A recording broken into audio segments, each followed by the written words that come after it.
comenzamos. En la anterior clase habíamos hablado acerca de los ciclos del vapor.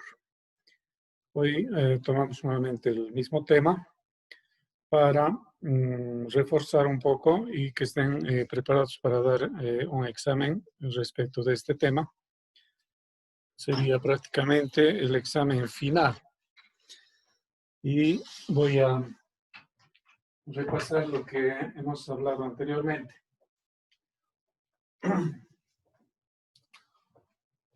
Un ciclo básico consta de los 4 siguientes elementos.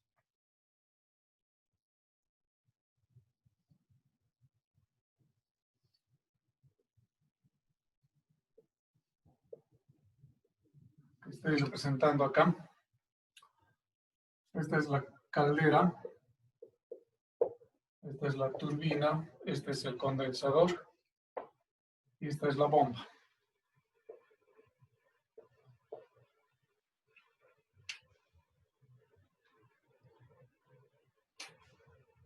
Bien. No sé si se puede ver bien esto.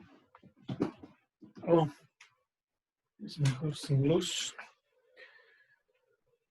Bueno, entonces, veamos qué sucede aquí. La caldera es el lugar donde metemos calor para producir el vapor. Sale en un estado 1. Con el mismo estado, sin pérdidas, llegaría hasta la turbina.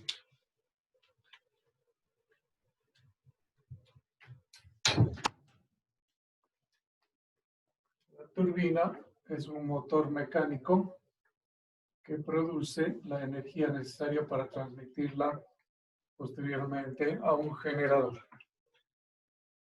Tenemos el condensador, que es un intercambiador de calor, que recibe agua fría y saca agua hirviendo. Debido a ese intercambio de calor, el vapor que escapa de la turbina y entra al condensador se convierte en un líquido que sale por acá. Ese líquido, gracias al trabajo que realiza esta bomba, es bombeado de vuelta al boiler o caldera. ¿Qué es lo que yo necesito que ustedes sepan hacer? Primero plantear este esquema y sobre la base de este esquema poder representar la curva de frontera de fases, sobre todo en el diagrama temperatura-entropía. Ya he repetido unas 2 veces esto que estoy repitiendo ahora, esta sería la tercera vez, por eso lo voy a hacer un poco más rápido. ¿Ya? Entonces, tenemos aquí la curva de frontera de fases, donde el ciclo que está acá se representa mediante procesos. Iniciando, por ejemplo, en estado 1 tenemos un primer proceso isoentrópico desde 1 hasta 2 de expansión del vapor en la turbina. Posteriormente tenemos el proceso a temperatura constante y presión constante de condensación, el proceso de condensación en el condensador. Fíjense, los números que estoy indicando acá representan exactamente los estados que están dibujados acá. Entonces hay que ver que el proceso de 1 a 2 se da en la turbina, el proceso de 2 a 3 en el condensador y del 3 a B en la bomba. El siguiente proceso es un proceso isoentrópico hasta el punto B, punto en que entra a la caldera el agua. El agua se calienta hasta hervir, se evapora hasta evaporarse toda y después se sobrecalienta. Todo este proceso de B hasta 1 se realiza a presión constante aquí en la caldera. Obviamente la temperatura no es constante. De B hasta esta intersección, de acá se mantiene constante y después sube para convertirse en vapor sobrecalentado. Muy bien, entonces estas dos partes son las que nos indican el inicio del ejercicio. Y a continuación lo que hay que hacer es calcular lo que se nos pida. Por ejemplo, yo voy a hacer un resumen acá. En un caso hipotético, de un ejercicio donde les pidan conocer, por ejemplo, les pidan conocer el trabajo de la bomba, el calor añadido, el calor rechazado en el condensador, el trabajo de la turbina y el rendimiento térmico del ciclo. Ya lo más común, estas 5 cosas. Y entonces damos las respuestas de la siguiente manera. El calor añadido, lo único que hay que hacer es mirar salida y entrada. Como aquí está entrando el calor, entonces las propiedades del estado 1 son más energéticas, digamos, contienen más energía que las propiedades del agua que está siendo entregada a la caldera. ¿Por qué? Porque aquí está siendo calentado. Entonces lo único que tenemos que hacer es la diferencia entre la entrada y la salida de las entalpías. H1 menos HB. El siguiente elemento es la turbina. Entonces lo mismo. La entalpía en la entrada comparado con la entalpía en la salida. ¿Cuál tiene más energía? Obviamente la de entrada. ¿Por qué? Porque aquí cae la presión, hay pérdidas de temperatura, etcétera, etcétera. El vapor se expande y es menos energético el punto 2 que el 1. Por lo tanto, en este caso será H1 menos H2. Luego tenemos el calor añadido, el trabajo de la turbina, el calor rechazado. El calor rechazado, como está siendo rechazado, estamos perdiendo energía, debería salir como número negativo. De hecho, sale así, sería la entalpía de salida, que es menor que la entalpía de entrada, que es mayor. Pero para fines de mejor entendimiento, lo vamos a tomar como un número positivo, haciéndolo al revés. Y luego, el trabajo de la bomba. Como el trabajo de la bomba es algo que estamos absorbiendo, es un trabajo externo, entonces es negativo. En cambio, el trabajo de la turbina es algo que estamos sacando, es algo que sale del interior hacia afuera. Esto es lo que viene de afuera hacia adentro para hacer funcionar la bomba. Entonces, es un trabajo negativo. ¿Cuál es mayor, 3 o B? En cuanto a energía se refiere, obviamente B, porque aquí se le ha añadido el trabajo de bombeo. Por lo tanto, como es negativo, deberíamos poner H3 menos HB. Pero hemos dicho que lo vamos a considerar al revés. H3, HB menos H3. Entonces, estos dos como números positivos. ¿Ya? Esta parte estoy remarcando y ya he explicado varias veces porque les voy a preguntar ¿por qué tomo yo esto como número positivo siendo que en realidad son números negativos? Enseguida pasamos a la parte donde explico por qué. Muy bien, con eso ya tendría 4 cosas y luego el rendimiento térmico es igual al trabajo neto dividido entre la cantidad de energía añadida al sistema. Y el trabajo neto también es igual al calor neto. Al calor neto igual dividido entre el calor añadido. ¿Qué es esto? Neto y neto. Se refiere a, ahora sí ya viene el trabajo neto, por ejemplo, como una suma algebraica de los trabajos positivos y de los trabajos negativos. Entonces, el trabajo neto será el trabajo positivo de la turbina menos el trabajo negativo de la bomba. Donde aquí el signo menos ya estoy recuperando a esto que he anotado como número positivo. Entonces, en este caso, si pongo aquí menos, ya estoy recuperando el sentido físico de que el trabajo está siendo absorbido y no producido por el sistema. Y el calor neto, lo mismo. El calor que entra al sistema se considera positivo. Por ejemplo, el calor A, allá en la figura, es positivo porque está entrando. Y debemos restar los trabajos negativos, los calores negativos, en este caso, el calor rechazado. Y vean por qué he anotado como número positivo, porque si hubiese anotado menos un valor negativo aquí, al ponerle signo menos, lo estuviera volviendo como número negativo. Entonces, desde el punto de vista del entendimiento de la didáctica, es mejor poner aquí la suma algebraica poniendo el signo que corresponde delante de los valores negativos. ¿De acuerdo? Muy bien. Y eso es todo. Ahora me voy a dar un pequeño ejercicio. No lo he preparado, voy a buscar aquí en el libro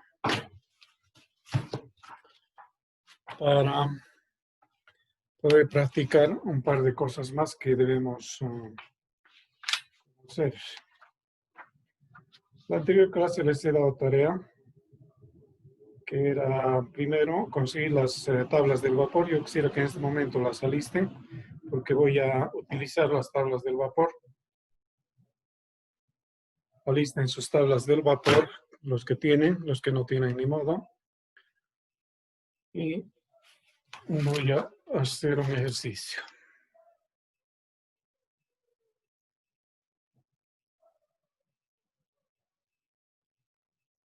Ya. Por ejemplo, este.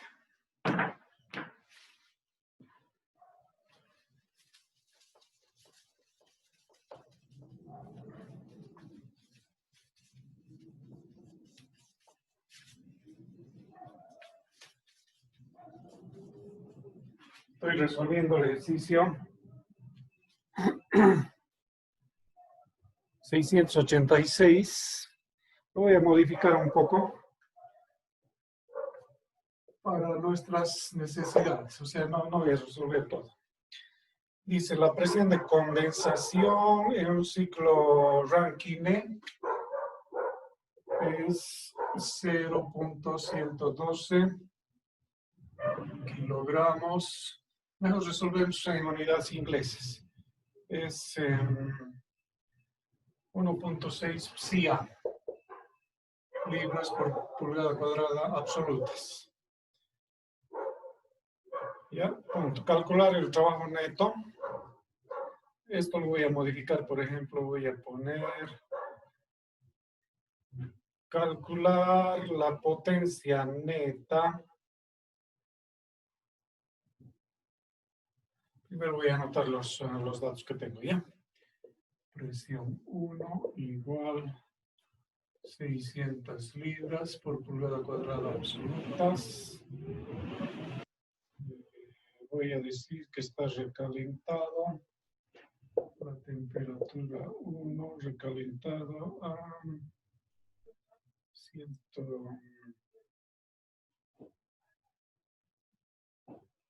Saturado a 600, a 113, 114. Temperatura overheated, OH, 114 grados Fahrenheit. Ya. Listo, esto es suficiente. Algo más me voy a dar. Me voy a dar el gasto, digamos que sean 14 por 50, 60. 60 libras por segundo de vapor. Ya, ahora sí voy a explicar el ejercicio que estoy planteando, ¿ya? Se trata de lo siguiente. Es un ciclo, el ciclo básico.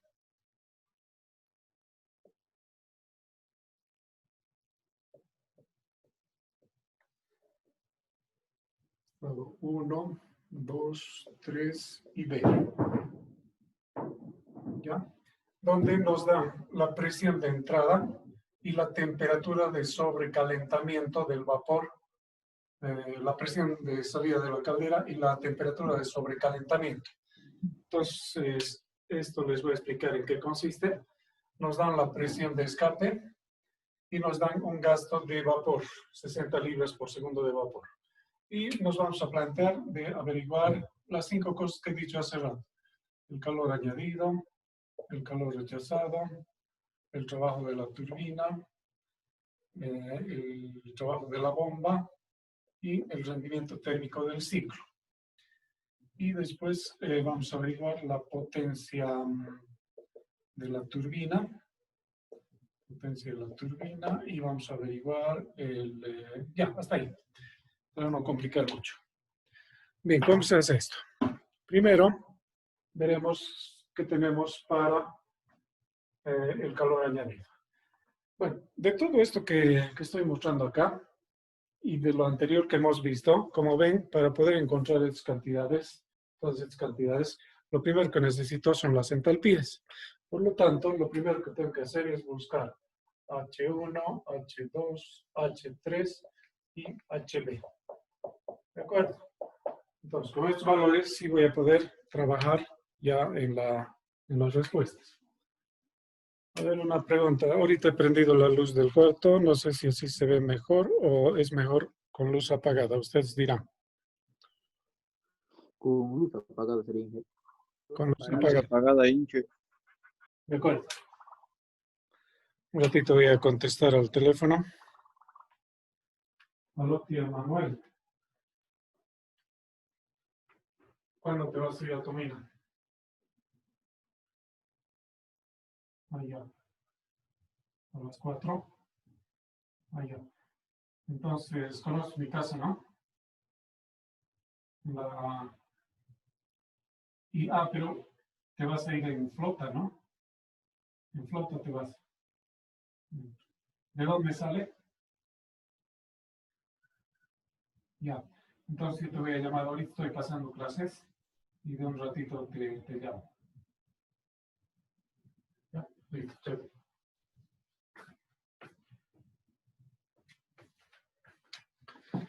Ya, perdón, era una llamada urgente. Bueno, entonces tengo que encontrar estas 4 entalpías. Para poder encontrar la primera, que es la entalpía H1, tengo la presión. Tengo la presión 1, ¿ya? Que está dado en 600 libras por pulgada cuadrada absoluta. Y tengo que tener una temperatura. Esta temperatura, a diferencia de las fórmulas que les he dado en los para procesos y para gases ideales, no es necesario convertir a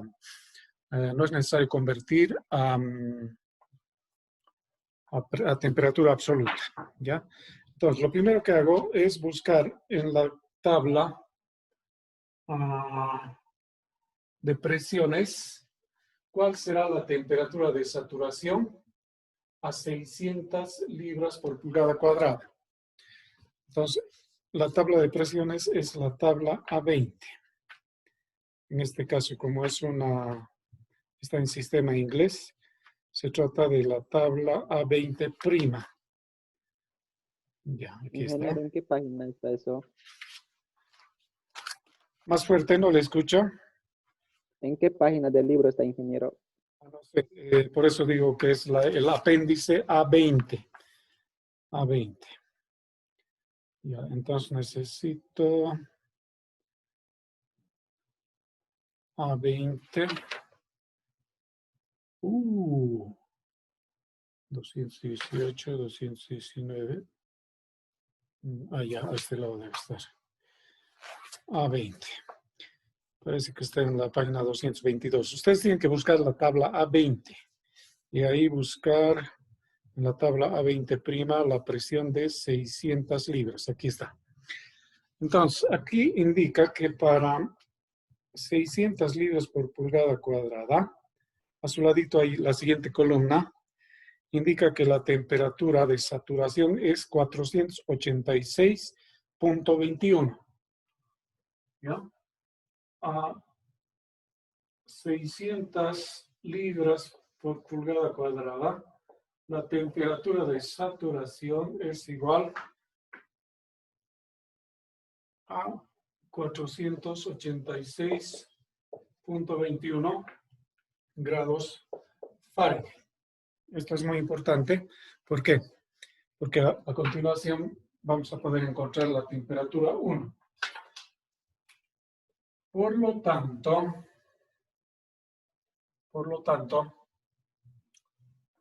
la temperatura 1 es igual a la temperatura de saturación más la temperatura de sobrecalentamiento que nos dice. Está sobrecalentado en 114 grados. Entonces tengo que hacer 486 más 114. Esto me da 10. Esto me da 10. Y aquí tengo 5. 600. 600 grados, punto 21, ¿no? Pero ese punto 21 no le hace nada. ¿Por qué no le hace nada? Porque tengo 600 unidades contra 21 centésimas. Entonces prácticamente no necesito. Ya. Entonces ya sé que mi presión es 600 libras por pulgada cuadrada y mi temperatura es 600 grados Fahrenheit. Entonces, a continuación lo que hago es trabajar con la tabla del vapor sobrecalentado, que es la tabla A21. ¿Ya? Entonces tienen que buscar la tabla A21, pero la de unidades inglesas, que es la que tiene comilla. Y en esta tabla A21',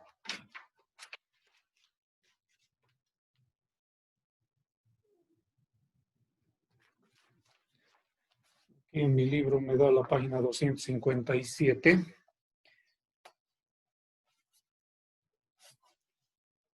Tengo que entrar por dos partes. Por un lado, en la primera columna, si la tiene en su tabla, la primera columna es la de presión y debajo, entre paréntesis, está la temperatura de saturación.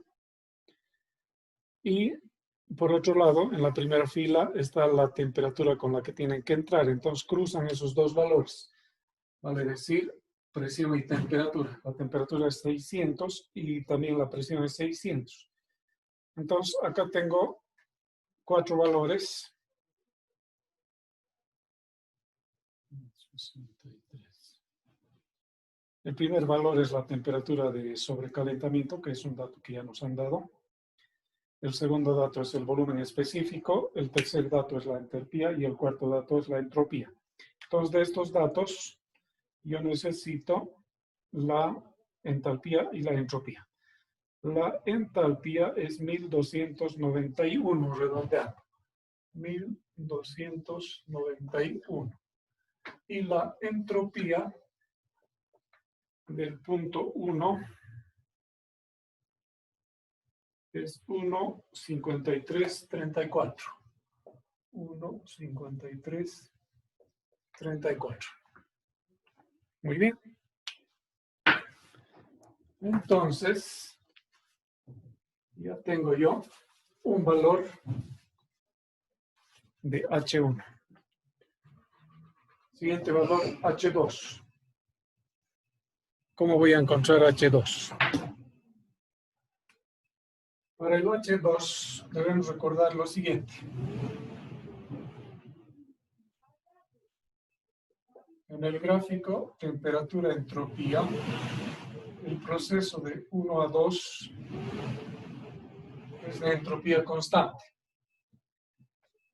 ¿Ya? Por lo tanto, si es de entropía constante, la entropía 1 es igual a la entropía 2.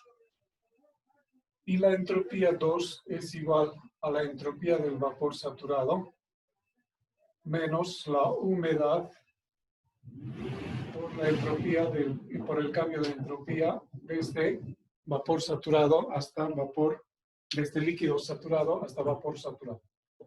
De donde yo puedo calcular ahora la humedad. La humedad va a ser igual a la entropía SG2 menos la entropía 2 dividido entre la entropía del cambio desde líquido hasta vapor saturado. Este valor ya lo tengo. ¿Por qué? Porque S1 es igual a S2 y está aquí. Entonces me falta este y este de aquí, estos dos. ¿Y de dónde voy a conseguir estos dos? Voy a conseguir de la presión. Aquí tengo la presión, que es 1.6. Entonces nuevamente me voy a la tabla de presiones. Entonces digo, con presión 2 me voy a la tabla A20', que es la tabla de presiones. Entonces en esta tabla yo voy a buscar en este momento la presión 1.6. Tenemos 3 minutos todavía.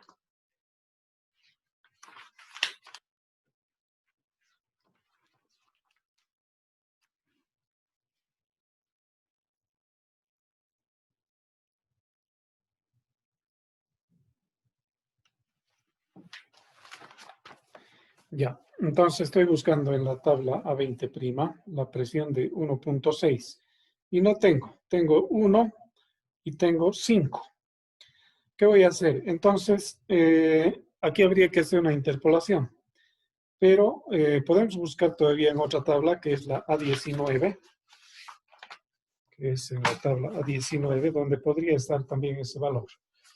A ver, voy a buscar la A19.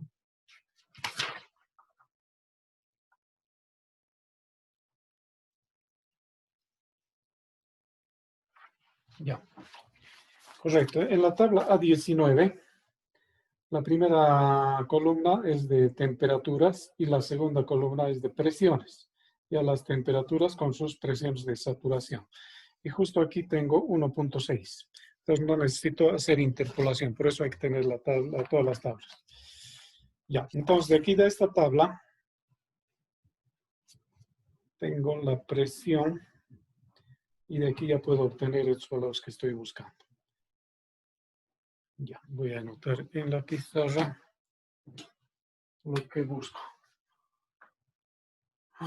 Acá arriba. Con la presión 2, ahora de la tabla A19', voy a encontrar SG2, SFG2, voy a encontrar HG2, HFG2 y HF2. Ahorita les voy a explicar por qué tantos valores. La SG2 es 1.9377. 1.9377. La FG2, 1.7767. 7767. La HG, 1112.3. La FG, 1026.4. Y la F, 8592. 8592. ¿Ya? Muy bien. ¿Qué hago ahora? Puedo calcular el valor de la humedad intrínsecamente. Con eso ya tenemos el título del vapor. Entonces, ahora reemplazo aquí en Y2, SG2, 1.9377 menos S2, que es igual a S1, 1.5334. 1.5334. Dividido entre FG2, 1.7765. Ya, con esto yo tengo